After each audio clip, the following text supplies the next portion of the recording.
Good morning, Vietnam. Today we'll be talking about the Vietnam War and everything and everyone involved.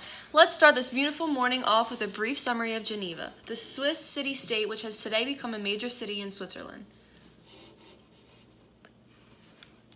I've seen pictures of this city and it's definitely eye-opening. The views are gorgeous and the history behind it is amazing. I would love to visit a city like Geneva because of its history. Moving on, during 1808, the guerrilla warfare became a huge problem. What is the guerrilla warfare? I've never really understood it. The guerrilla warfare in which a small group of combatants, such as prime military or irregulars, use a military tactic. Sometimes people sabotage or even fight a larger and less mobile traditional military. That's insane to even think about. Why would people so messed up do that? Also, did you guys know that in 1941 a member of a communist dominated the nationalist movement which was known as Vietnam? Vietnam? I can't even imagine how some of those people felt after that happened.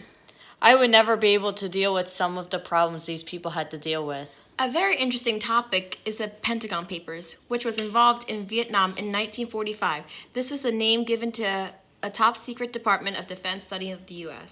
Interesting fact, Vietnam War dragged on with more than 500,000 U.S. troops in Vietnam by 1968. Also, did you know an incomplete version of the Pentagon Papers was published in a book form later in 1971, which was stayed classified until June 2011? The U.S. government had finally released all 7,000 pages to the public, which was leaked to the press. Wow, that's very interesting to think about. One thing I was thinking about the other day was the domino theory. Imagine one day our country becomes a communist country, that our surrounding countries would follow in a domino effect. I don't think it would ever be the same after that. Another important topic is the 17th parallel.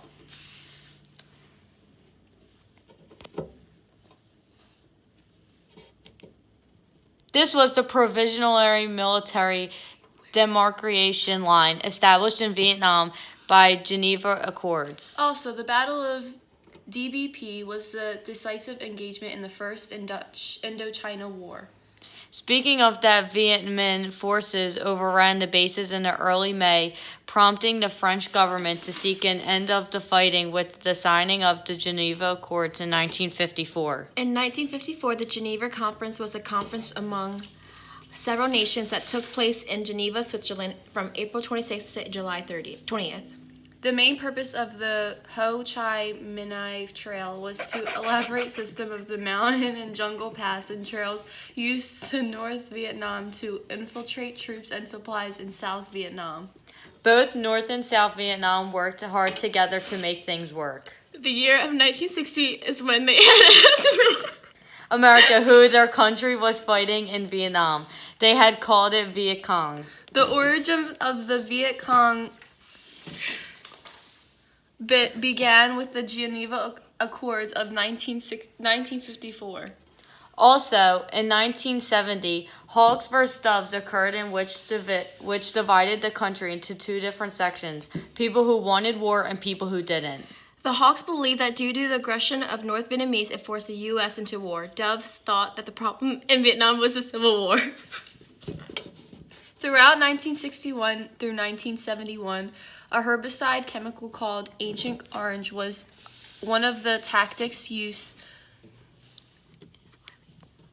It is widely known for its use by the U.S. military.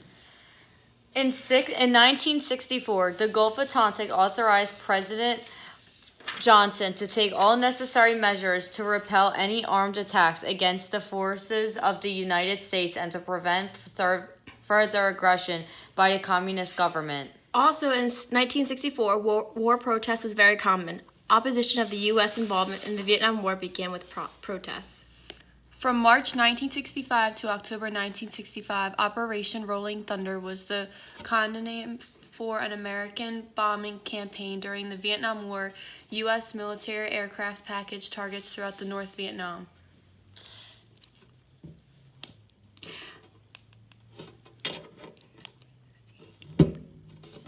In 1968, the My Lai massacre occurred occurred and was one of the most horrific incidents of the violence committed against unarmed civilians during the Vietnam War. A company of American soldiers brutally killed more than 500 people, including women, children, and old men. It was such a horrific time for them. And now let's talk about the Tet Offensive that also occurred in 1968. The Tet Offensive was a coordinated series of North Vietnamese attacks on more than 100 cities and outposts in South Vietnam. That's crazy. And you know what else happened that year too? The election of 1968. It was held on November 5th. The Republican nominee, former Vice President Richard Nixon, won the election over the Democratic nominee, Vice President Hubert Humphrey. Nixon ran on a campaign that promised to restore law and order. Fun fact, it was also the last election in which two opposing candidates were vice presidents. Let's move on from 1968 and let's talk about Vietnamization, which occurred in 1970, which is the U.S. policy of withdrawing its troops and transferring the responsibility and direction of the war effort to the government of South Vietnam.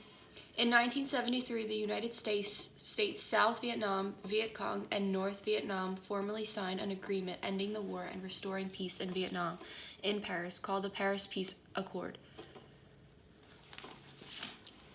The settlement included a ceasefire throughout Vietnam. In addition, the United States agreed to withdraw all U.S. troops and advisors and the dismantling of all U.S. bases within 60 days. In return, the North Vietnamese agreed to release all of U.S. and other prisoners of war. After the Paris Peace Accord came the War Powers Act, also occurred in 1973. The War Powers Resolution is a federal law intended to check the president's power to commit the United States to an armed conflict without the consent of the U.S. Congress. On November 30th, 1975, came the Saigon Falls, which the North Vietnamese army took over Saigon with little resistance, and it was quickly renamed Ho Chi Minh City in honor of their revolutionary leader Ho Chi Minh, who had died several years before. Later in the day, President Minh announced, "I declare the Saigon government is a complete dissolve at all levels." Wow, that's crazy. Let's move on to the last event on our timeline, which lands on 1990, called Khmer Rouge. The Khmer Rouge was the name popularly given to the followers of the Communist Party of the Campuchees. That's it for today. Thanks for watching. Thanks for watching.